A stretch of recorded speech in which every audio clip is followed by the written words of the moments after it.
Mhm. Hey everyone, and welcome to Chef AJ Live. I'm your host, Chef AJ, and this is where I introduce you to amazing people like you who are doing great things in the world that I think you should know about. My guest today is Sheri Damaris of Macro Magic. She is going to be telling us her story and making something called mochi, sweet rice balls. Please welcome her to the show. How are you? Thank you, Chef AJ, and I loved having you on my show as well. I can't. How can you're going to tell us how people can see that, correct? How people can see Sure, me on your show? sure. Fantastic. You know, you mentioned sweet rice balls. Is there such a thing as a savory rice ball? Yes, you can still use the sweet rice and then roll it in more savory ingredients on the outside, but the main ingredient is always sweet rice. That's neat. So what is sweet rice? How is that different from not sweet rice? So this is what sweet rice looks like. It's a little bit whiter than regular rice, and it has a sweet glutinous flavor. A sawa, you can always order it online, and you can find it in your natural food stores as well. Make sure to get organic and clean it really well before you soak it and you cook it. So it's not sweet because somebody added sugar to it. It's actually Exactly. called sweet rice. Yes, the way it grows and the flavor in it. And it's what is the basic ingredient for mochi. So you'll go to the supermarket. Sometimes people see mochi ice cream, or at a Japanese restaurant, you can order some mochi. This is, they usually either make this out of the regular sweet rice, or they polish the rice for white rice and then pound it. So oftentimes, like I lived in Hawaii one time, and they would drop, whenever a new store opened, they would drop little mochi balls from the helicopter with little dollar bills inside. Oh my God, I love it. Yeah, and that was white mochi. So you'll see white mochi more frequently, like in restaurants. So, I don't think I've ever, now that I think about it, looked at the labels of rice to see something called sweet rice. Does it mostly come in brown, or is it brown and white or other colors? It always comes brown when you buy Always it. comes brown. Okay. Mhm. So sushi rice is different, correct? Yeah. So after I started filming my film on rice, I learned that there's so many varieties of rice. There's red rice, black rice, and sushi rice is more starchy. So you need to rinse it really well before you cook it, but that what makes it sticky, but you can't really pound it. You have to just cook it, and you use it in sushi and it sticks together. But this, the more you pound, the more you break it up, gets really stringy and glutinous. And you'll see that today when I show you how I cooked it. When you say glutinous, but it doesn't have gluten in it, correct? Rice does not have Correct. gluten. Correct. Okay. It's like a sticky, and it's a very nutritious food. It helps people, women, when they're breastfeeding, if they get weak. Sumo wrestlers used to eat it in Japan for strength. So there's a strength to it, which is nice. Yeah. But in sushi rice, when people traditionally make sushi, they are adding some sugar to the rice, aren't they? Not necessarily. Like in our cooking classes, we just use brown rice vinegar. Sometimes we use a little rice syrup. You don't have to, but yes, when you buy sushi out, just make sure you read the ingredients, because oftentimes they put it in the sauces and the vinegars and things like that. Yeah, makes sense. Makes Mhm. sense. Mhm. Wow. Well, you seem to know a lot about rice. So I'm going to start the recipe if it's okay. Absolutely. So Chef AJ said that your recipe will be posted. So it's basically just rinsing the rice and soaking it overnight. If you don't have a pressure cooker, you can boil it, but it turns out best if you can pressure cook it. So I already did that ahead of time. And this is my pressure cooker. So you take the lid off. This is an old style pressure cooker that they don't make anymore, but there's tons of different pressure cookers. Just make sure you get a stainless steel one. So once the rice is done, you can take a wooden mallet, or if you don't have, someone made this homemade for me because they know I teach mochi. You can use, just a masher, or you can use a wooden pestle. And you simply just pound the rice. Kids love doing this. In fact, I wrote a cookbook, was a guidance counselor, and we did a garden to plate program and macro magic. And in the cookbook, I do a recipe on the mochi. So kids love it because it's really sweet. So you just pound it, and when it starts to get mashed halfway, it's a good time to make the little mochi balls. If you continue to mash it, you'll definitely make mochi, which is a lot more sticky and stringy. So I already made some previously, and this is the mochi that is really sticky, and you can just dry it in a baking dish, and you can cover it with some sweet rice flour and let it dry, and just cut it into squares and either bake it or put it in soups. It's a nice cheese substitute. It's very cheesy type flavor. So you would just cover it with a little bit of flour to dry it out on your counter. What kind of flour are you using? This is sweet rice flour, but you can use just brown rice flour. Is brown rice flour just brown rice that's been ground? Yes. So this is the package of mochi. You've probably seen this in the supermarket. Eden Foods has it, many flavors. And Rhapsody Natural Food, they were just recently on my TV show, so they gave me a lot of these. So what I tell people is, if you're making a pizza and you don't want to use processed cheese, you can just grate the blocks of mochi. And it does need a little bit of heat to melt it. It'll come out like looking like cheese, sort of like grated Parmesan. And it's really wonderful because you can layer it in lasagnas. You can put it on top of soups.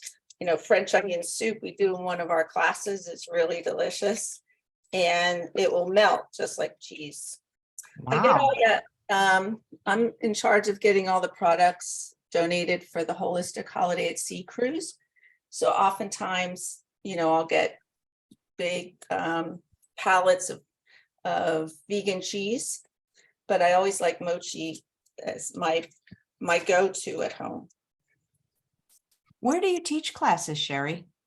We teach online. If you go to macromagic.com, we have 4 levels of teaching, and you can access our programs through the website, but you can also, what we also have is a nice community. Once you take a class, you're in a community on the computer, and you can talk and ask questions to students of where to find an ingredient, or, you know, display your dish and say, you know, this didn't turn out right. And the level classes consist of a manual and recipes and really cool information about healing, which I think macrobiotics has so much of in terms of healing drinks and healing remedies and diagnosis. We do what's called Oriental diagnosis. We learn when we take classes. And so we can look at a person's face or fingernails or toes, or have them walk and sort of see their condition and what kind of food might be hampering their health, and then make recommendations for them. Right. When did you get interested in macrobiotics? Tell us your story. I was 26 years old, and I just graduated from William and Mary, and I came back home, and my mom signed me up for a Thanksgiving macrobiotic dinner. And I thought, wow, this food is really cool and it's really good. And I just wanted to learn more about it. And at the time, Dr. Anthony Sadalero, who was president of Methodist Hospital, got sick with cancer, and he wrote a book called Recalled by Life, which became a bestseller. So many people in the Philadelphia area started taking cooking classes and trying to learn, not only veganism, but also macrobiotics.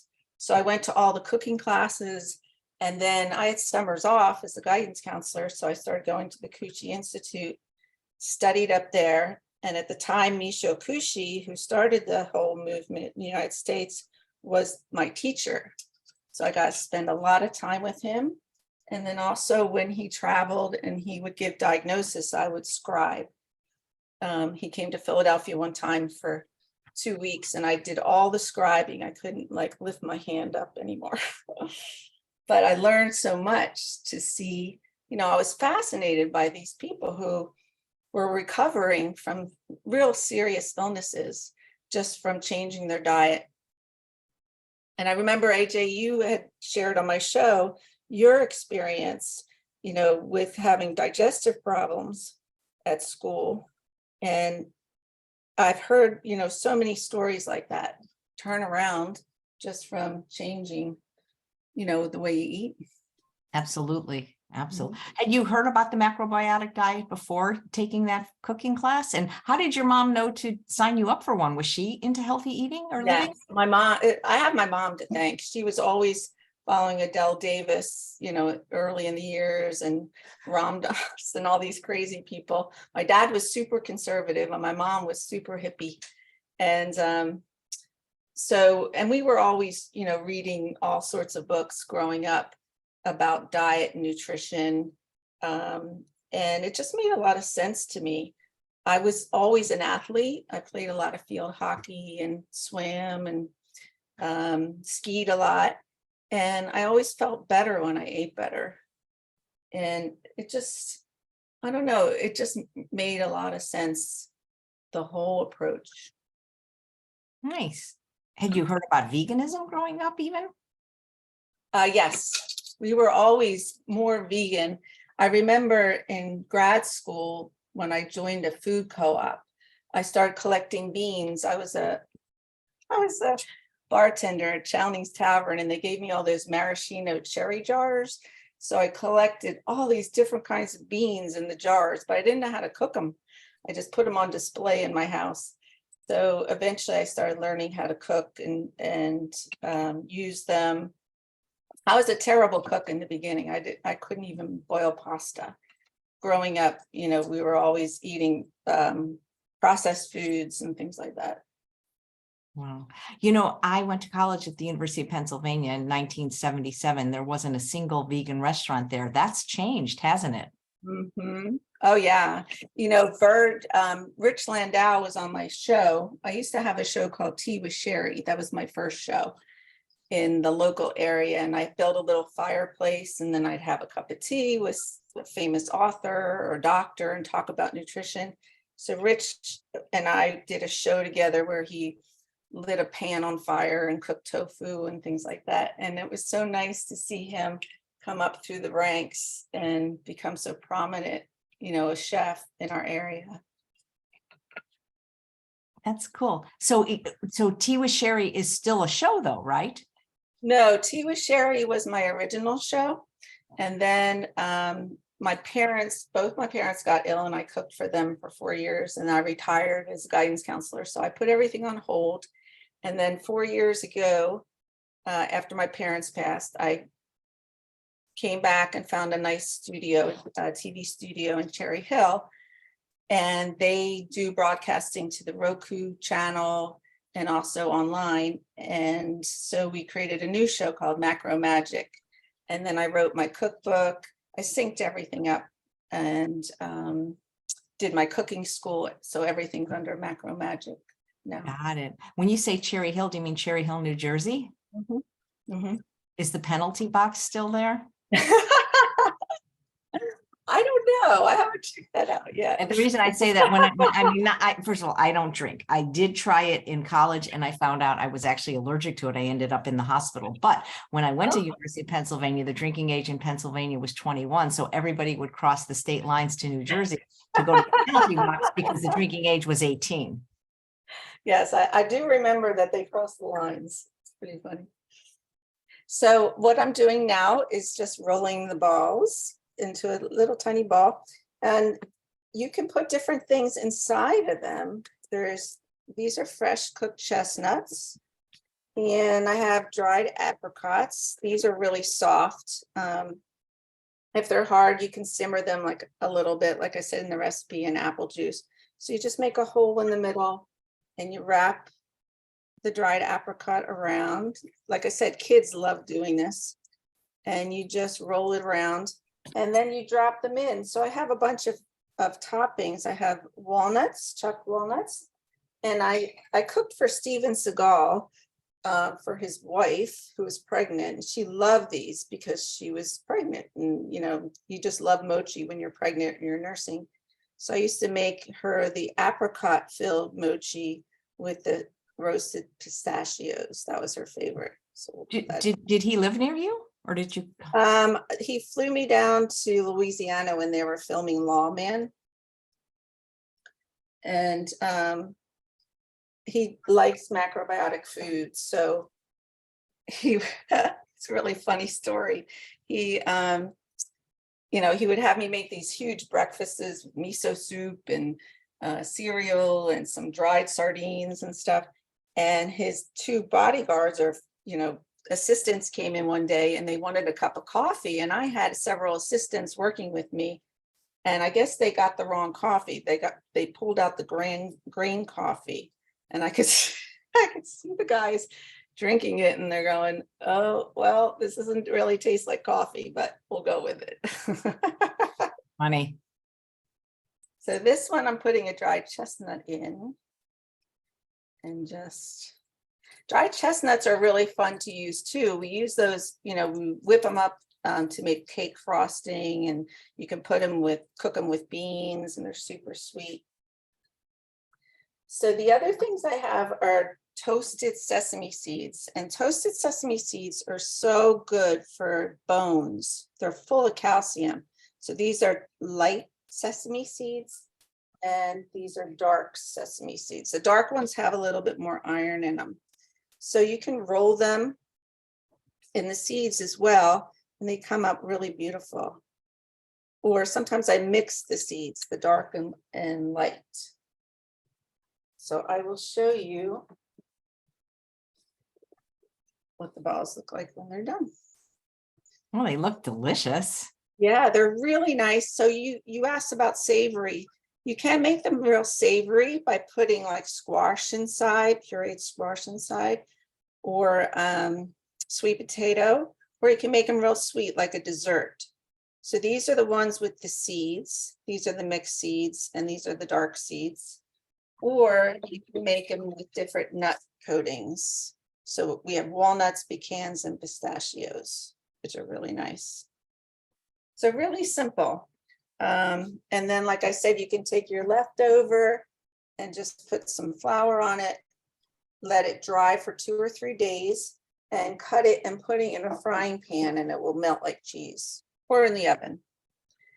They don't puff up as much as these guys. These guys really puff up and melt, a little bit more smoother. And if I was going to do a lasagna, I'd probably use this kind because it's smoother. It just melts, more gooey. And you can, I don't think I've seen that. Like, you can get it at a regular grocery store. Would it be an ethnic grocery store, or like more like a Sprouts Whole Foods grocery store?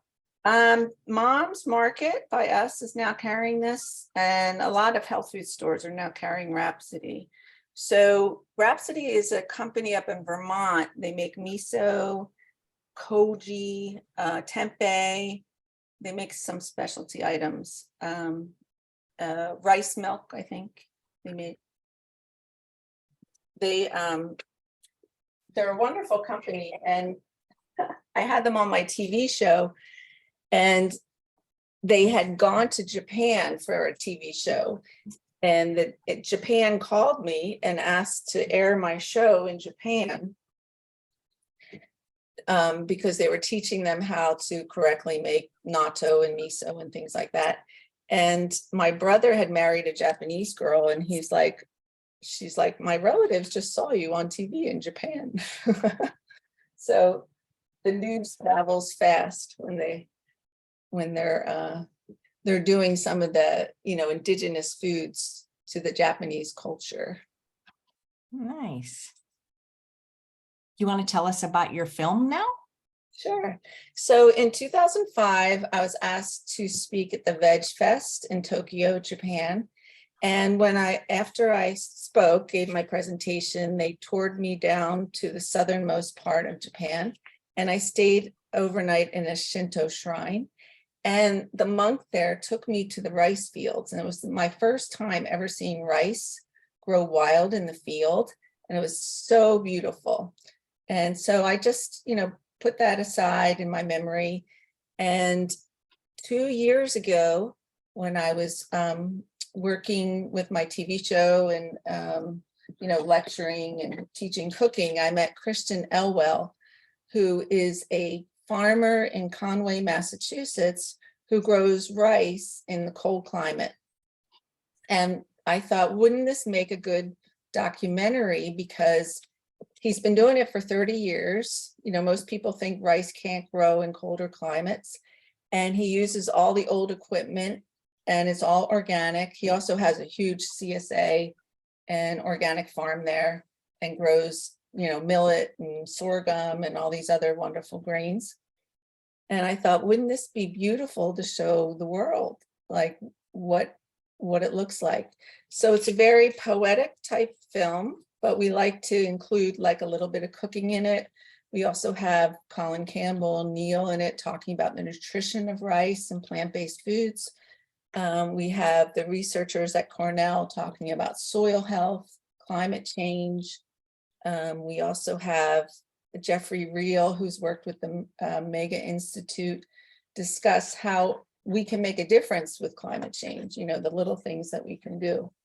So we're editing the film right now. It's already been filmed. Eden Foods helps support the film. And we hope to preview it on the Holistic Holiday at Sea Cruise in March, as well as we'll be sending it around to film festivals. And you did this all by yourself? Yeah. I was just so inspired. I've never, I do my TV show, but I always thought, I love putting pieces together.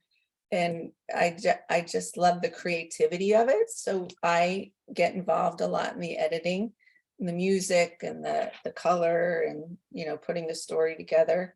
But yeah, it's been a learning experience because it's my first time. Wow. That's very cool. Well, we have a trailer we can show, but we should probably do that at the very end of our conversation. And then I can, just say goodbye to the viewers then, but I have the clip pulled up. Okay, great. Yeah, so anything else? What else do you want? How do you do a film? I mean, I'm so impressed that you do you have a history in filmmaking? Like, how does one just decide to make a movie? My old boyfriend used to colorize movies, but no, I didn't have a clue about it. But I was working in the TV studio and I paired up with a woman named Marley Snyder, who is the main production person there, and she's pretty good. She went to film school. So the two of us became friends and we just started brainstorming what we'd like to do, what we'd like to show the world. Our second film, which we already created, is called The Spirit of Corn. And we hope to show, especially in America, where our food came from and how corn was used and how it was grown. So we've been doing a lot of research on the corn as well.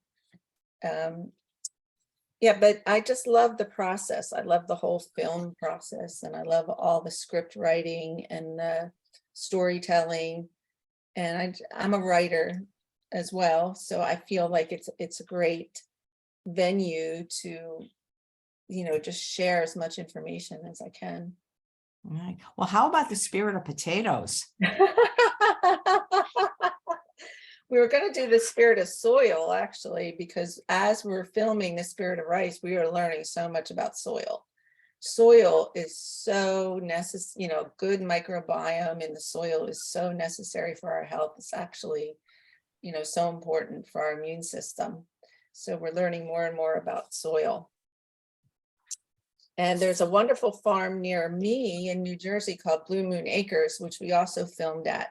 Jim Lyons was macrobiotic for years, and he's been growing rice, organic rice. So we've been spending a lot of time up there, and he studied a lot about the soil, how to regenerate the soil. So it's a fascinating topic, especially during climate change. Now, not everybody is going to be able to go on the Holistic Holiday at Sea cruise. So where else will they be able to see the film? We're definitely going to distribute it. It'll go around. Hopefully, I was going to ask Ocean Robbins to help me with a link just to email out to people. And but first, we're going to enter it in film contests. And next week, or this Wednesday, I'm filming a girl from the film festivals who puts these films in schools, in public schools. So I'm hoping to hook up with her and get, kids to watch this, because I think it's really important that they become aware of, good nutrition and how things are grown, and, the state of our climate right now, and, how we need to all maybe start our own gardens and grow our own food. Nice. Let's talk a little bit about macrobiotics in case somebody's not familiar with what is it? Sure. Because it's not necessarily vegan. Is that true? True. It's not macroeconomics. It's not microeconomics. So macrobiotics, macro, it just means whole, and biotic means life. So it's actually looking at the whole person. Like when we do diagnosis of people, we consider, the whole person. If you study acupuncture, all the points in the ear relate to all the points in the body. And same with the foot. So when a person gets sick, there's all these other factors involved that need to be considered. So macro, looking at the whole, looks at the whole food culture, and then makes recommendations according to balancing foods out. So we learn a lot about energetics of food. Is the food really contracting? Is it really expanding? When I eat it, how do I feel? Or if I have a certain condition, which kind of food do I need to eat to get better? More and more macrobiotic people are turning vegan. Like I'm definitely vegan because the whole movement of the vegan movement makes sense to me, but also the quality of, any animal food is usually full of hormones and pesticides and antibiotics and things like that. So it's not really hard to find a macrobiotic counselor that's vegan if you want to work with them. But different from veganism, we've learned a lot about healing, and especially certain conditions like allergies, asthma, colds, headaches, simple ones as well as complicated ones. So we have, my last lecture on the cruise, the Holistic Health Cruise, I did a lecture on women's disorders, and the room was packed with just vegan people wanting to learn, all the knowledge that we have about, what helps if you have ovarian cancer, what happens if you have breast cancer, what are remedy drinks, what are ways to reduce tumors, what foods cause that issue or exacerbate that issue.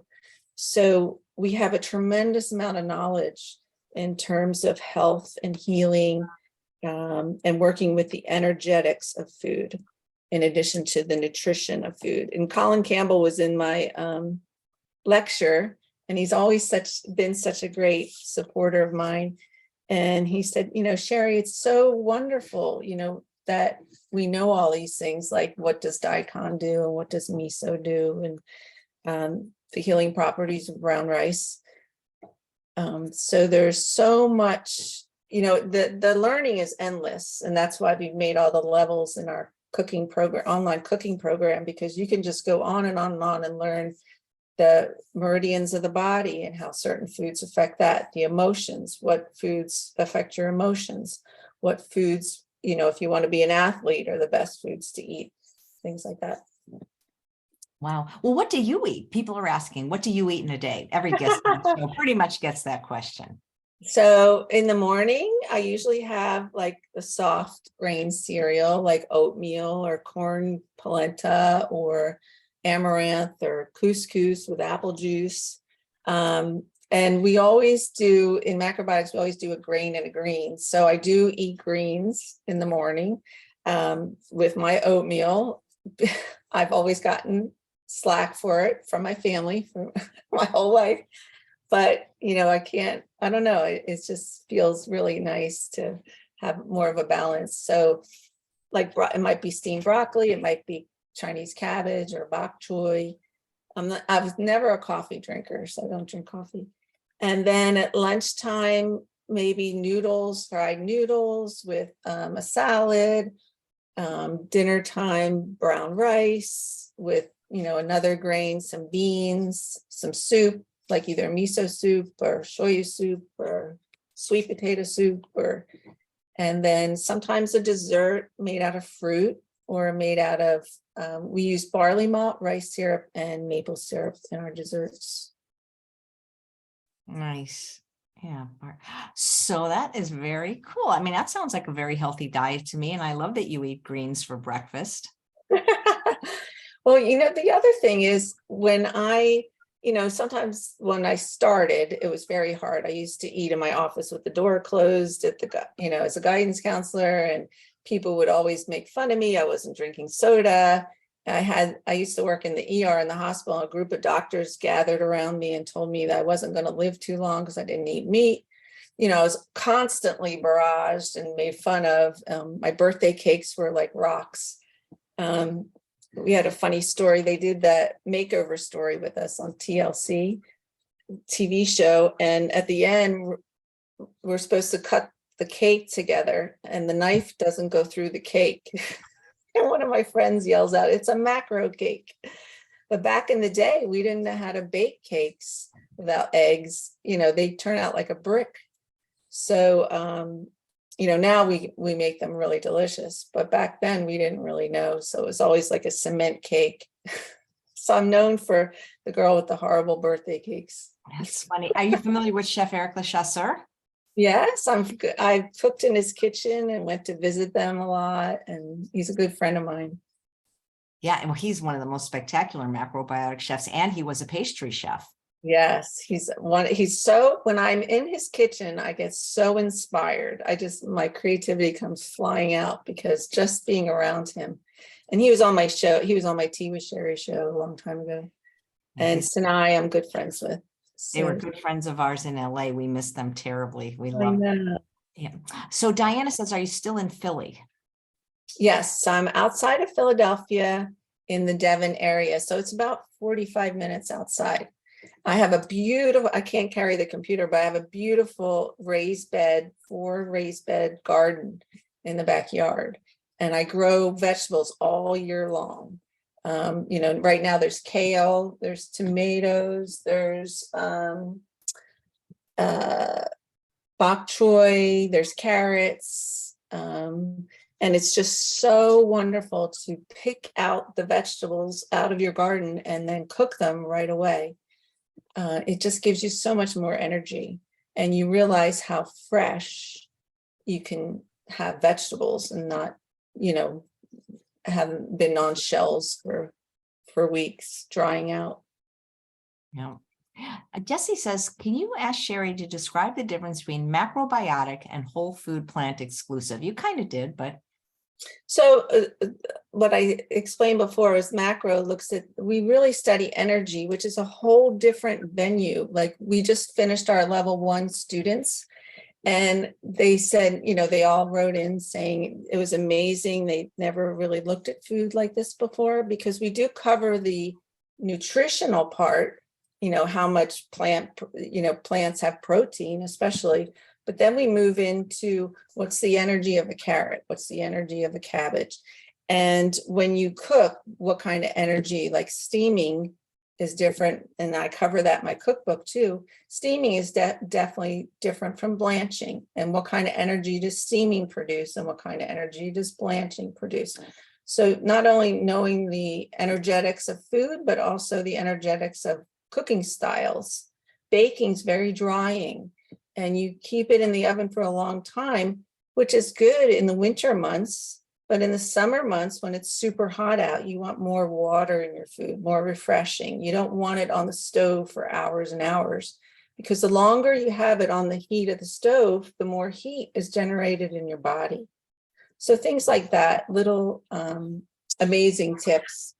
And as if you pick up any book on macrobiotics, like Michio Kushi wrote over 60 books that are all good to introduce macrobiotics. George Asawa was his teacher, and you can read some of his books, and they're very more philosophical about yin and yang, the pairs of opposites of energy.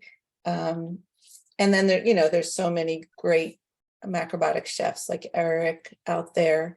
But I really feel every year when I, speak on the cruise, that to combine veganism and macrobiotics is going to be explosive. It's going to be, tipping the world upside down, because we both come with such great teachings, and to combine them together is really going to be an amazing.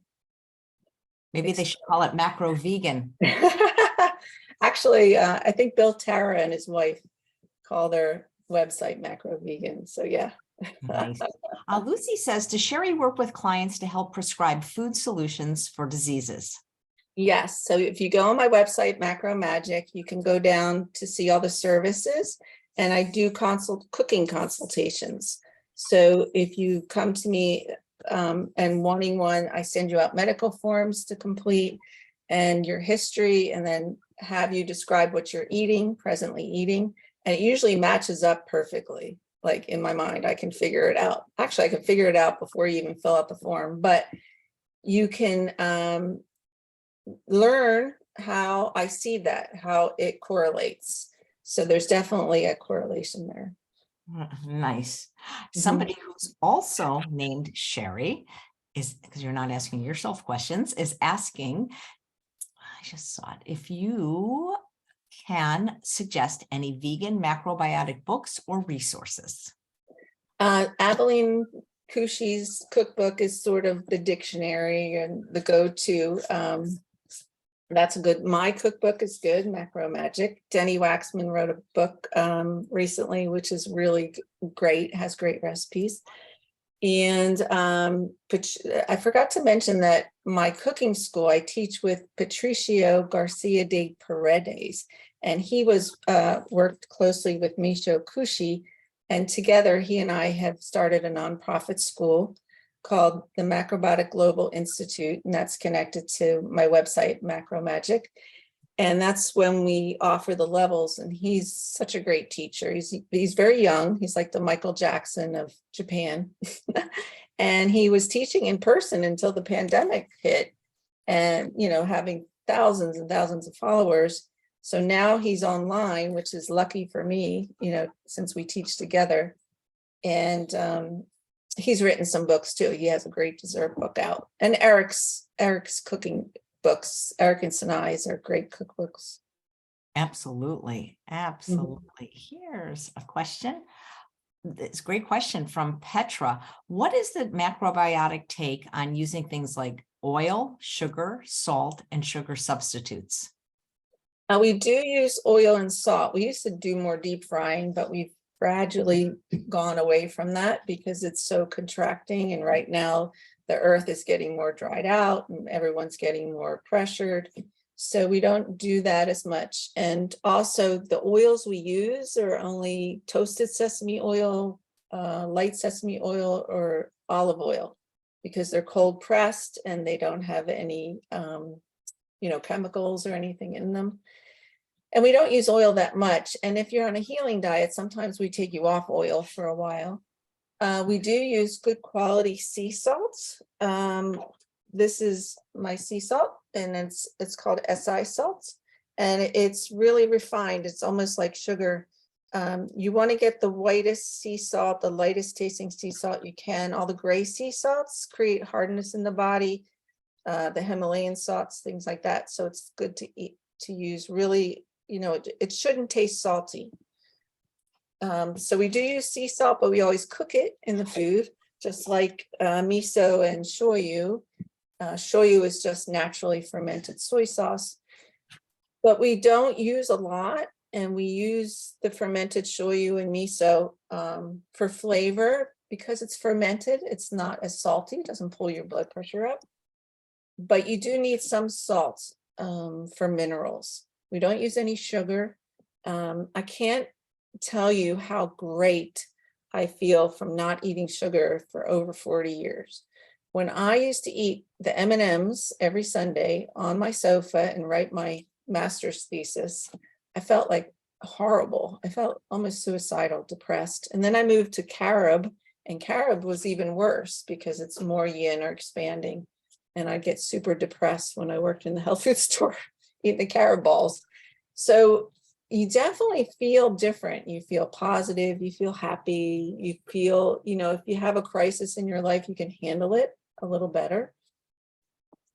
What was the other? Sugar, salt, Sugar, oil, sugar, salt, which are things that lots of our guests on the show avoid, and also the viewers, and also sugar substitutes, things like Yeah. stevia and Yeah, erythritol. so anything that's refined, and Chef AJ and I really agree with this because she's on my show which I love, talking about unprocessed.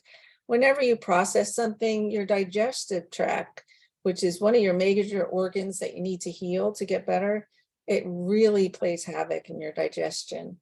So any of these processed foods like processed burger, vegan burgers, processed cheeses, processed candy bars.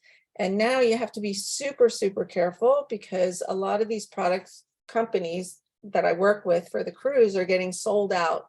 So they're small, great companies with good products, and then they sell, eventually if the owner has to, retire. And these big companies like Procter and Gamble and other big companies buy them up. And sometimes, it's not the same recipe that was used before and you don't know it. So read ingredients, read labels, get to know your ingredients. If you can't understand the name of the ingredient, I would stay away from it. And also with the processed sugars, it's very, very concentrated. So that hurts your liver because your liver is always trying to clean out. And, fatty liver happens when you're taking a lot of fructose and, really refined corn syrup, things like that. Mhm. What are the thoughts in the macrobiotic world on potatoes? So I cook with potatoes a little bit. Sweet potatoes are a little bit more yang, more digestible and not so acidic. If you're trying to heal from a health condition, we say try to avoid the nightshades for a while because nightshades they're very acidic in the body, and you want your blood to sort of be like salt, like the ocean. If you have a salty ocean, it kills all the bacteria and you don't get viruses and things like that. But if your blood gets very acidic, you get tired, your immune system goes down. And potatoes are very hard, white potatoes are very hard to digest. So we recommend sweet potatoes on a regular basis, and then white potatoes as you like them, just like tomatoes and spinach and zucchini and those types of things. But if you have arthritis, especially, be careful of overdoing the nightshades. Really interesting. Mm-hmm. When people seek, I can't just say every macrobiotic counselor, but what are they mostly struggling with? Oh, I have a whole range, in the students in our class, some, just want to learn because they want to learn how to cook and feel good and prevent illness. Other people are healing from a health crisis. I have one student who I'm so proud of in my class that had stage 4 breast cancer, and she's doing so well. Her doctors, are astounded, and they're reducing her meds. We have some diabetic students. It's so easy if you're eating a standard American diet to eventually get sick. I mean, I hate to say it, but when you reach age 40 or 50, look out if you're just living on the standard American diet. Because of all the additives, hormones, pesticides, GMOs, and grain in macrobiotics, that's the difference between macrobiotics and veganism. We put grain as the center of our diet. It doesn't mean like a lot of grain, probably brown rice like once a meal, once a day, but being that center, it's the most balanced food there is. And it gives you a lot of feeling of being grounded, and it helps your blood sugar, and helps your digestion, and has plenty of fiber. Well, I'm a huge fan of grains, especially rice, and I'm not afraid to eat it. I'm not afraid of arsenic. I'm not afraid to eat white rice. I was just talking to a Chinese man earlier at a farmer's market, and they've been eating white rice in Asia for years, and they don't have the illness rates and the obesity rates that we have. Exactly. We did in the film, we do talk to the University of Delaware scientists who test for arsenic, and they found no arsenic in Christian's rice or at Blue Moon Acres. And we were talking about, usually Neil explains it really well in their movie, that, you know, if it's grown commercially, sometimes close to chicken farms, and, you know, where there's a lot of pesticides around cotton, then you'll see the arsenic go up. Here's a question from Deborah. Do you have a special diet for someone with an underactive thyroid? Yeah, so that's something that you definitely want to make an appointment for a consultation. And Neil was on my show stressing, which I was so happy about, stressing, you know, the daily use of sea vegetables being so helpful for the thyroid. So we recommend, you know, eating at least nori pretty frequently, a sheet of nori. And nori is the sea vegetable that you roll your sushi in, or your nori rolls. And if you can't stomach it yet, just put a little tiny piece of wakame seaweed in your soup and get used to it that way. But sea vegetables have so many minerals and iodine, which is so important for your thyroid. Yeah, thank you. And one more question I see from Donna. Have you seen, boy, hope I pronounce this right, myelodysplastic neoplasm improve with food? Yes. And I remember that name because someone else actually went through our classes with that. Cool. Nice. And are there certain brands of miso soup you recommend? Good question. So I had Miso Master on my show. We celebrated Miso Day, which they started in September. They're a nice company in North Carolina, and you can find them everywhere, you know, in Whole Foods. Christian Elwell, who's in our movie, is the creator of South River Miso, and he has beautiful miso that he sells. And you'll probably find that more often in health food stores, but I think I've seen it in Whole Food stores as well. And then if you go online to Natural Import Company, they have Mitoku miso, which is you want a miso to be aged more than 2 years. If you're healing from a extreme health condition, the brown miso, the brown rice miso or the barley miso is the most medicinal. And then the white miso or the chickpea miso, or, you know, all the other misos are nice for dressings and light soups. But you do want to have the dark miso for healing. But we actually, you know, we try to keep the salt down. So maybe 2 times a week, but make it very light. What are your thoughts? The nice thing about miso is it takes chemo radiation out, you know, it helps flush out the body of chemicals and radiation and things like that. So it helps you discharge that. There was an old story in Japan when they dropped the bomb in Hiroshima. There's one hospital that had everyone eating miso soup and taking some umeboshi plums, and they did much better, you know, with their fallout. So sea vegetables and miso soup are wonderful healing foods. Yep. What are your thoughts on balsamic vinegar? Balsamic vinegars are nice. They're a little bit more acidic and more sweet. So I don't, you know, if you're healing from a health condition, I wouldn't recommend them right away.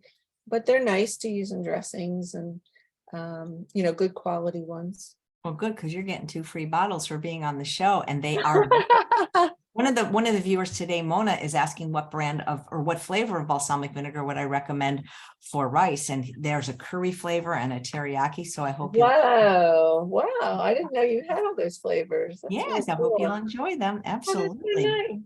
That's so Yeah. nice. Yeah, I love, you can marinate tofu in it or, yeah, Yeah. vegetables.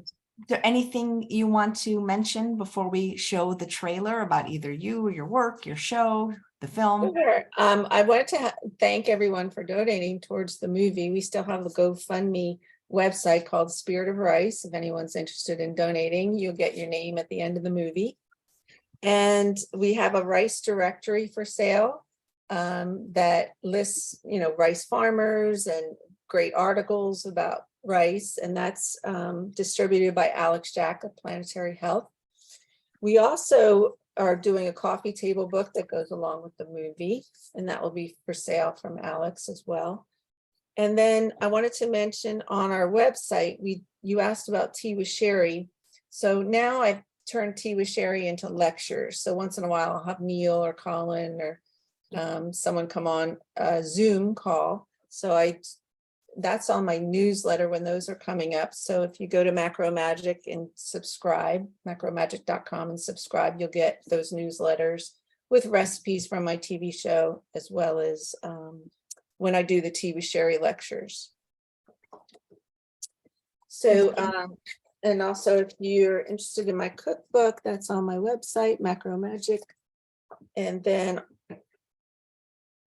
for the trailer, yeah, like I said, we will be premiering the movie at the Holistic Holiday at Sea Cruise, but then you'll see it come up, probably generated from the newsletter down the road. Nice. If somebody were to donate to your GoFundMe, in addition to getting their name on the credit, would they be able to see the film then? No, because in order to put it in film festivals, we can't release it yet. So it would be just, your name would go at the end of the film, but then eventually when we do show it, the entire film, you'll see it. Okay, well, speaking of showing it, we will show the clip now. So just give me a moment because I'm not the best at this, but I'm going to do my best to let me unmute and then share my screen, and then you guys can see the clip. Oh, thanks. Let's see. Can you see my YouTube page now? I hope so. Mm-hmm. Okay, here we go.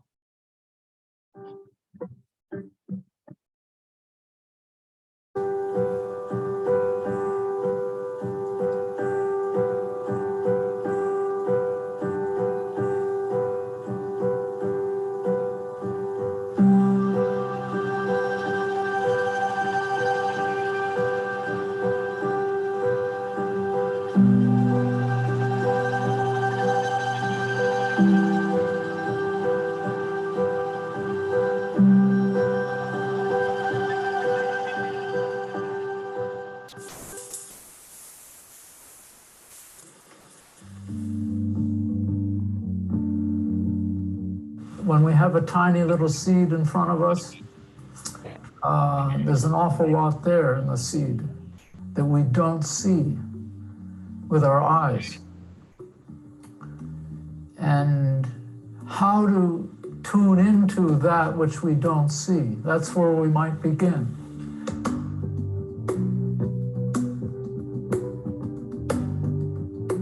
Rice has no ethnicity or age or culture. It is a universal human food. Rice governs life. Rice is not only something that people eat, but it's the foundation of culture and civilization. To me, the spirit of rice is healthfulness for us individually, but it really means more than that. If we're healthy individually, that means we can take care of our families. They can be healthy too, our community, and maybe even take care of this small planet that we're sharing together.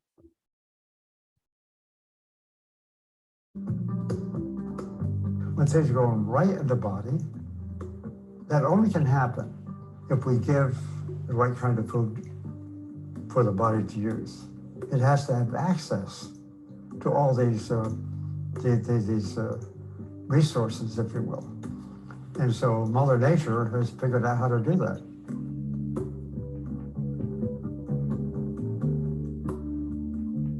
One grain, 10,000 grains means that the world gives back so much to all of us that we may not even be aware of. When you grow a garden, even with squash, you get like almost 50 more seeds than when you plant it. With rice, it's one grain, 10,000 grains, which is astounding because that's the whole spirit of rice.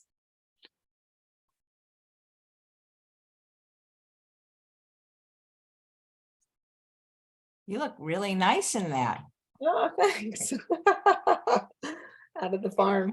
Yeah, it looked beautiful. Well, there you have it. Thank you so much. I hope that there will be some way I can see this film at some point and Oh share. yeah, for sure. For sure. We're gonna send it around. What did I wanted to thank you because I know how hard it is doing television and stuff and how to get the word out there is so important right now. I So don't think really people wanted to thank realize you know what show number you are? 1,225. That's how many shows I've done since March 20th, 2020. I don't think people realize like to do a show every single day and sometimes multiple. We have a second show today. So, but thank you. I appreciate that. Yeah, we really think it's wonderful what you're doing. Do you have a social media presence if people wanted to follow you, maybe Facebook or YouTube? Sure, we have a Spirit of Rice Facebook page. We have a Macro Magic Facebook page. We're on LinkedIn as well.